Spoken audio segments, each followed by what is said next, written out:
Bienvenue dans votre émission d'entretien BET Talk. Ici, c'est le coin des discussions et des confidences. Je reçois des invités en mode cosy et on se dit tout, les yeux dans les yeux. Aujourd'hui, nous avons l'honneur de recevoir un des intellectuels les plus influents des États-Unis.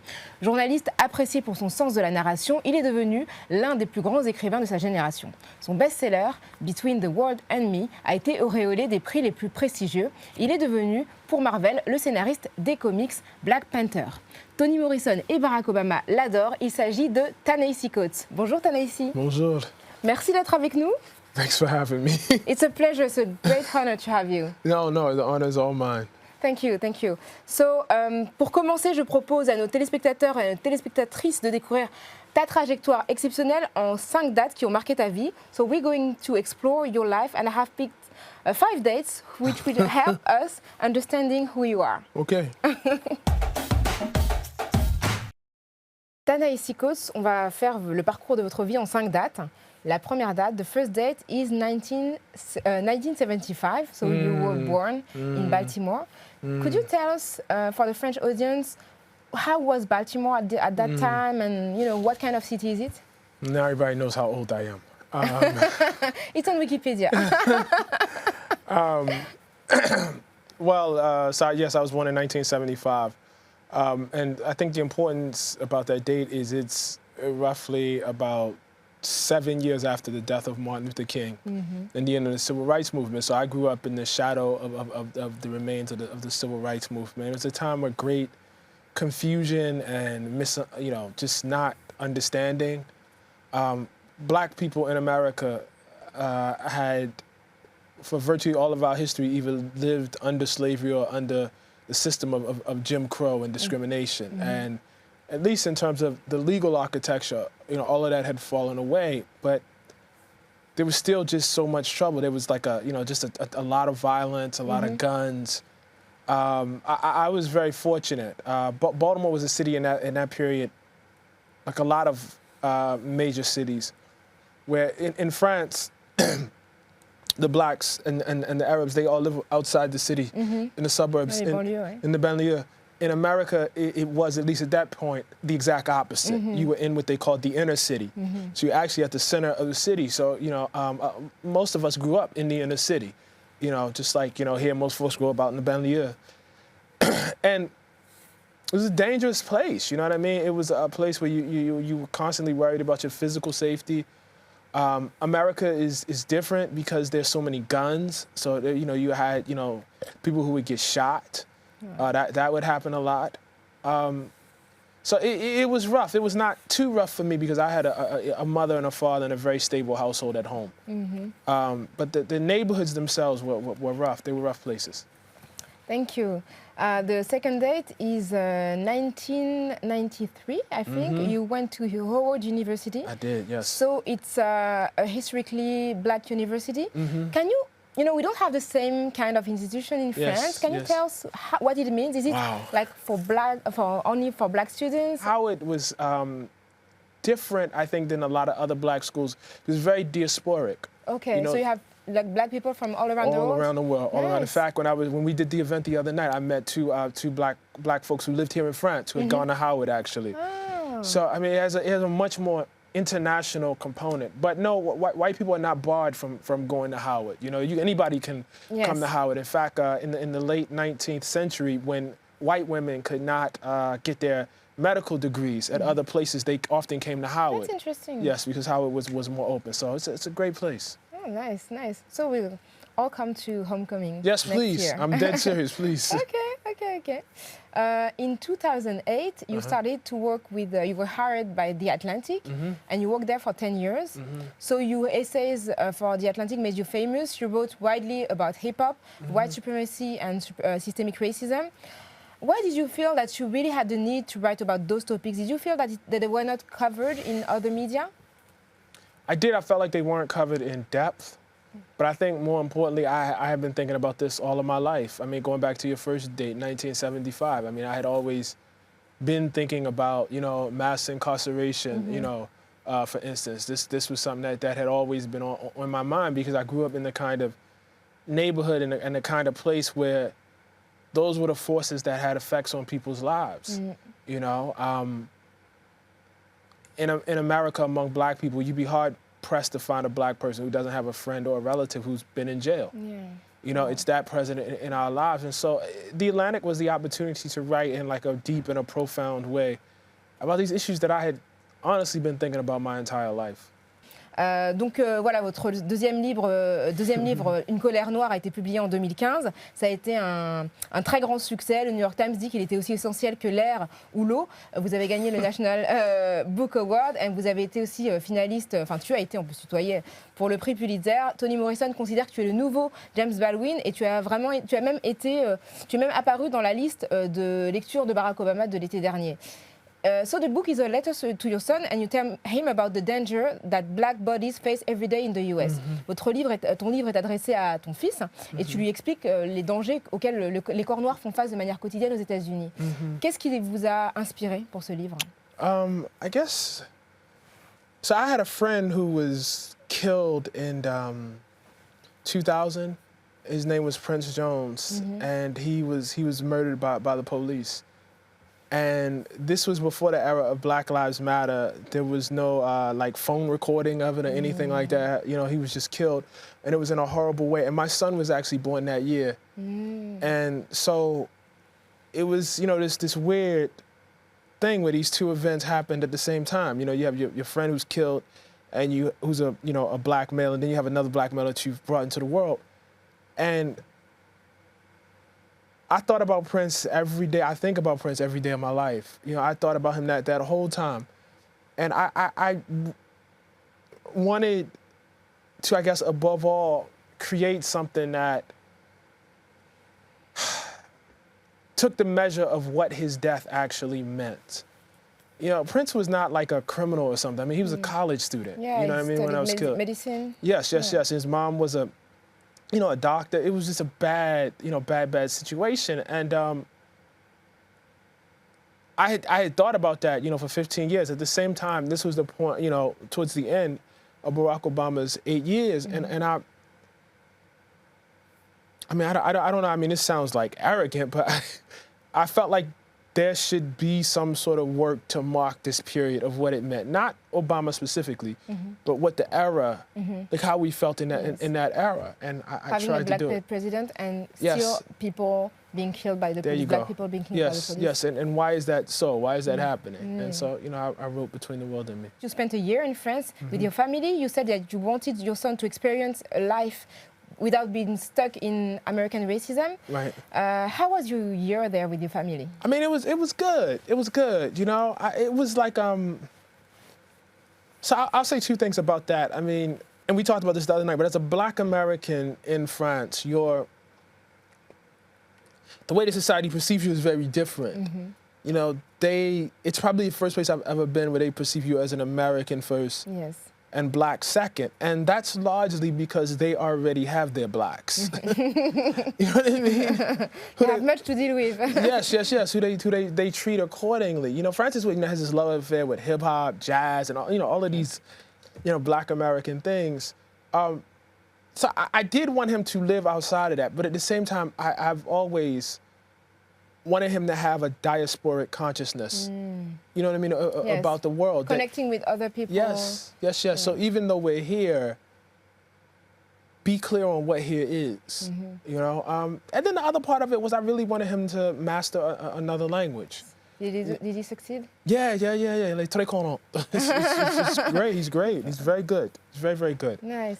And so did you see some differences between France and the US? Could you like maybe, I'm sure you connected with Black people, Arab people here. Yes. So could you tell differences from what you knew from the US? I think like one of the things is, I know I keep going back to this, but because of the large presence of guns in America, racism in America is like extremely violent. Like it's always like constantly, like every week.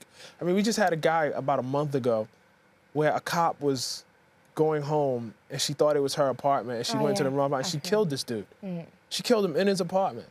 This is a very, very, we had another trial just last week where this, cop in Chicago executed a dude on tape. It's common, it happens a lot. And that's just the problem with the police within the communities which are flooded with guns. people kill each other constantly. You know what I mean? People are trapped in these communities. They've been made, you know, to be that way. And I think here, I don't want to say it's more subtle, but the society as a whole is different. Do you know what I mean? Yes, it's just the society is different. And so I think it plays out. I think the feeling of being trapped is very similar, though. You know what I mean? Like when when I was here, you know, last time, and I went out to the banlieue, the idea that you belong here, and the idea that you're not part of this, that you actually don't belong, you're never truly French, is very, very similar to racism in America. I think it manifests itself differently, but I think at its core, the basics of it are very similar. You also have the difference of one society coming out of slavery in terms of its largely with its relationship with blacks, and I guess France being a mixture of slavery and colonialism. America doesn't really have a colonial history in that same way, you know? Yes, that's interesting. Now it's time for a questionnaire that you may know. C'est le moment maintenant de poser le questionnaire de pivot à Ta Nehisi Coates. So Ta Nehisi, you're a writer, and we know how much you love words. So let me submit you the famous Pivot questionnaire. It was created by a very famous French TV host, Bernard Pivot, who himself was inspired by the writer Marcel Proust. And it was made popular in the US by James Lipton, who asked those questions to his guests in his show Inside the Actor Studio. Many acclaimed figures like Al Pacino, Robert De Niro have answered those questions. Now it's your turn. Are you ready to answer the questions? Je suis prêt. C'est lors du questionnaire Pivot, inspiré du questionnaire de Marcel Proust. Et apparemment, Ta Nehisi est prêt pour répondre aux questions. Alors, première question, what is your favorite word? Quel est ton mot préféré? I can't say my favorite word on the air. You have to. It's too late now that you've said that you have to. I can't. It would take us in another direction. But what's my favorite word that can be said in polite company? I love the word so. And, you know, I'm thinking of my dad who a long time ago read this translation of Beowulf, and it started off with so. And in my writing, I love words like so and but because they offer these great sort of transition points. I tend to like simple words. I don't like, you know, big, flowery, fluffy words. And, you know, in my writing, these are the kind of words that, you know, often things hinge on. You know what I mean? You're going in a certain direction and then you say so and you see like the result of it. It's like a door opening. You know what I mean? It's weird, you know, to hear that. You might not quite get it if you're not a writer, but those are the kind of words that, you know, just open a door, you know, and reveal something else. It's beautiful. So now, what is the word you hate? Quel est le mot que tu détestes? I hate the word stupid. I don't like in general, and I guess there's a better word than this, but I don't like in general when people talk about intelligence. So I probably hate the word intelligent more than I hate the word stupid. I think intelligence is way, I can't speak for here, but American society, intelligence is way overrated. I think wisdom is underrated, by which I mean, I think the ability to process things and understand things very quickly is not as important as deep experience in a thing. And, you know, knowing something that way. And a lot of people brag about how smart they are and how intelligent they are, and it just doesn't mean anything. I mean, I just heard Kanye West the other day bragging about how he had a 130 IQ, like Nikola Tesla and Sigmund Freud. I mean, that's great. I'm sure he does. Yes, but it won't save him. You know, it's not enough. Yes. And we can tell that it's different from wisdom, from his example. Yes, it's very different from wisdom. What is your favorite dish? Quel est ton plat préféré? I love profiteroles. You have to say here. If you can't eat too many of them. You can't eat too many. You can't eat too many of them. No, you have to be. Yeah, like, but I love profiteroles. First fact, my dad is here, and I wanted to get him. I don't think I'm gonna be able to get him some profiteroles before he goes. You have to. I know. I gotta find out how to. I will give you some good addresses. Okay. All right. Okay. What is the sound, the noise that you like? The noise that you like. Quel est le son, le bruit que tu aimes? I like drums. I love drums. You know, when I was a young man, you know, I used to play the djembe when I was a kid. Oh, really? Yeah. I played the djembe for a long time. And hip hop is very drum based, you know, very percussive music. And when I write, I hear like drums in my head. Like that's how I, like, I think about my rhythm when I'm writing. So I love drums. Ah, that's a good thing to know about you and the way you work when you're writing and what sound you have in mind. So what is the sound, the noise that you hate? Le son, le bruit que tu détestes? What do I hate? Nails on a chalkboard. When people scratch the chalkboard. Oh my God. Yeah, see, that's the worst. Yeah, I don't even have to explain that. It's a terrible sound. I think it's universal. Yes. What is, maybe, so it put us back to the first question. What is your swear word, big word, or blasphemy favorite? Wow, did you really gonna do this? Yeah, quel est ton juron, ton gros mot, ton blasphème favori? And I can say this here. Yes, you can. You have to, actually. Probably nigger. And I say that because I think the way black people use it is pure genius, by which I mean you take something that's meant to insult you. And sometimes it's used by black people as an insult, but sometimes it's used as, friendship. Sometimes it's used as a replacement for just the word person. I mean, all of these beautiful ways of shifting a word that was made to be the ultimate insult. I know everybody doesn't agree with me, but I think it's a pure genius. I think it's a kind of elegant deployment of irony. To take something that was meant to insult you and to do what we always do, which is to flip it. You know what I mean? And to make it our own. So much so that white people now get mad that they can't say it like us. It's the funniest thing. Yeah. Man or woman to illustrate a new banknote? Homme ou femme pour illustrer un nouveau billet de banque? Probably Harriet Tubman. Harriet Tubman. Okay. Yeah, I mean, I think, and they were trying to do this for a while. I guess they're not going to do it now. No, I think right? It's not time. Yes, I think it's done now. Harriet Tubman, qui est une ancienne esclave, qui s'est enfuie, qui a libéré de nombreux esclaves aux États-Unis. Exactement. So the job you would not like to do, le métier que tu n'aurais pas aimé faire. I wouldn't want to do any other job except the one I do now. I don't think I could serve people. Like, I don't think I could be a waiter. I think I would get really upset and, like, drop things and be really bad at it. So you could work in France. You know what I'm speaking about. So what is the plant, tree or animal in which you would like to be reincarnated? La plante, l'arbre ou l'animal dans lequel tu aimerais être réincarné? In America, we had these huge trees that lived for a long time called redwoods. And they lived for like hundreds of years. Okay. So I would come back as a redwood.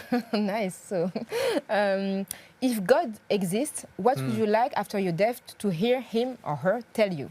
Si Dieu existe, qu'aimerais-tu après ta mort l'entendre te dire? I want him to explain to me why there's so much suffering in the world. Merci beaucoup, Ta Nehisi Coates. C'était un plaisir de te recevoir. La fin de BET Talk s'annonce tout de suite. Je vous retrouve dans 15 jours avec un nouvel invité. Et d'ici là, je vous laisse avec le meilleur de la culture noire américaine sur BET. Salut!